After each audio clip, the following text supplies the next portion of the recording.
langkah selanjutnya yang bisa kita lakukan itu adalah ya ini adalah variable selection atau memilih variabel-variabel manakah yang akan menjadi model terbaik ya. Jadi misalkan total kita punya P buah regresor ya.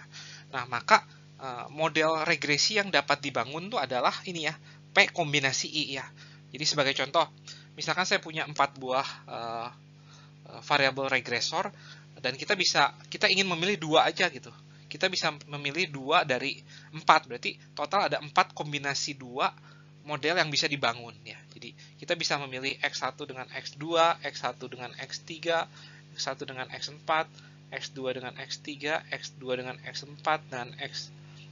Nah, jadi kita bisa ada 6 model yang bisa dipilih, ada 6 model yang bisa yang ada gitu, ada 6 model total dan yang mungkin dari 2 variabel dari 4 variabel total gitu. Nah, secara umum, secara total, jadi kalau duanya itu kita main-mainin ya, misalkan kita bikin model yang nggak ada variabel regresornya sama sekali, cuman ada 1 variabel regresor, cuman ada 2 variabel regresor, 3 regresor, 4 regresor, totalnya ada ini nih ya. Ada 2 pangkat P model. 2 pangkat P itu didapat dari ini ya. Jadi P0 ditambah P1 dan seterusnya sampai PP ya.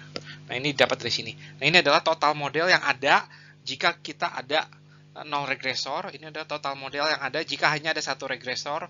Dan ini adalah total model yang ada jika kita pakai semua variabel regresor itu menjadi variabel independen kita gitu. Nah, karena ada banyak sekali model yang bisa dibangun, bagaimana memilih model yang terbaik? Yaitu ada 2 cara ya. Setidaknya ada 2 cara ya. Yaitu adalah ini, algoritma forward selection dan algoritma backward selection ya. Kalau forward itu kita mulainya dari yang sini nih ya. Terus kita ke sini. Jadi kita semakin lama semakin variabel regresinya semakin lama semakin banyak. Tapi kalau backward itu dari sini gitu. Kita mulai dari variabel yang menggunakan semua variabel regresor, terus kita kurangin satu sampai mendapatkan variabel yang terbaik gitu. Nah, algoritma ini forward sama backward ini akan yang forward terutama akan saya bahas secara detail di case study ya. Sementara yang backward silakan Anda pelajari sendiri, itu banyak sekali program di internet yang sudah memakai algoritma backward selection. Algoritma yang lain itu bisa pakai mix ya, mix forward backward itu juga bisa dipakai, atau yang belum ada itu di sini itu adalah dengan mempertimbangkan judgment dari si researcher gitu ya. Jadi kalau forward sama backward itu kita tidak mempertimbangkan judgment dari si researcher gitu. Jadi kita nggak peduli sama si researcher itu tuh udah ngerti tentang datanya atau belum gitu.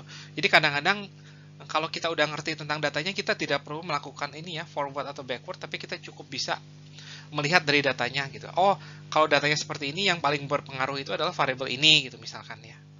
Jadi forward atau backward ini tuh tidak ada pertimbangan dari si researchernya tersebut. Nah, beberapa hal yang harus diperhatikan juga ketika kita membuat sebuah model regresi linear berganda, yaitu adalah ini collinearity ya. Jadi collinearity itu adalah suatu keadaan di mana suatu variabel regresor itu tuh adalah kombinasi linear dari regresor-regresor yang lain gitu ya. Nah, ketika sebuah collinearity itu terjadi ya, satu hal yang pasti terjadi itu adalah ini nih ya. Matriks X transpose X-nya itu tidak akan punya inverse ya. Dan ini kita tidak mau gitu.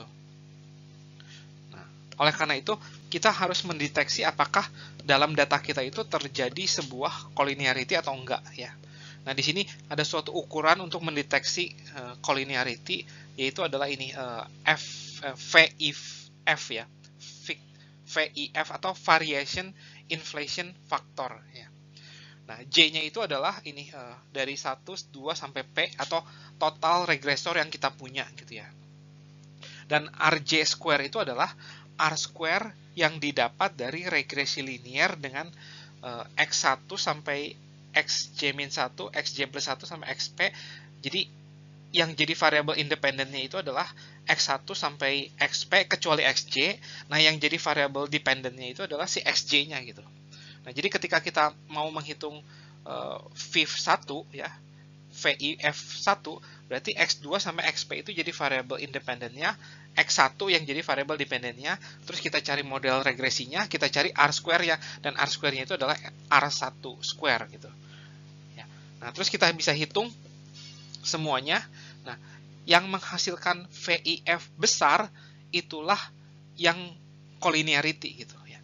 Jadi jika si X1 itu adalah benar, misalkan X1 itu adalah linear combination dari variabel-variabel yang lain, maka R square-nya itu pasti besar, R1 square-nya itu pasti besar. Oleh karena itu, VIF-nya itu pasti jadi besar banget, karena mendekati 1 ya. Nah, biasanya tuh kita mencari VIF yang di atas 10 gitu ya. Yang di atas 10 itu adalah yang golden rule-nya itu biasanya yang di atas 10 ya. Nah, jika kita mendapatkan VIF-J yang di atas 10, maka si XJ itu biasa kita buang ya. Kita tidak ikut sertakan dalam model linear regresi kita, karena dia adalah kombinasi linear dari variabel yang lain ya. Jadi, kita nggak butuh. Nah, semoga cukup jelas. Nah, ini ya di poin pertama itu saya sudah bahas tadi di slide sebelumnya. Namun VIF juga dapat dicari melalui identitas berikut ya. Nah, jadi di sini ada sebuah identitas ya. Nah, ini adalah standar error dari koefisien BJ topi ya.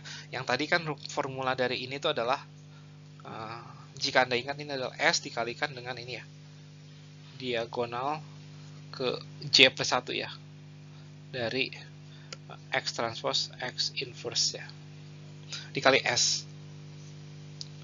Dan ini adalah VIF adalah formula yang tadi. Nah, ini adalah standar deviasi dari variabel ke XJ ya. Berarti sigma dari I dari 1 sampai N dibagi 1 per N-1 ya. Akar dari ini ya. X IJ dikurangin X XJ bar ya. Kuadrat ya. Standar deviasi lah ini ya. Standar deviasi dari atribut ke XJ ya. Atribut ke J.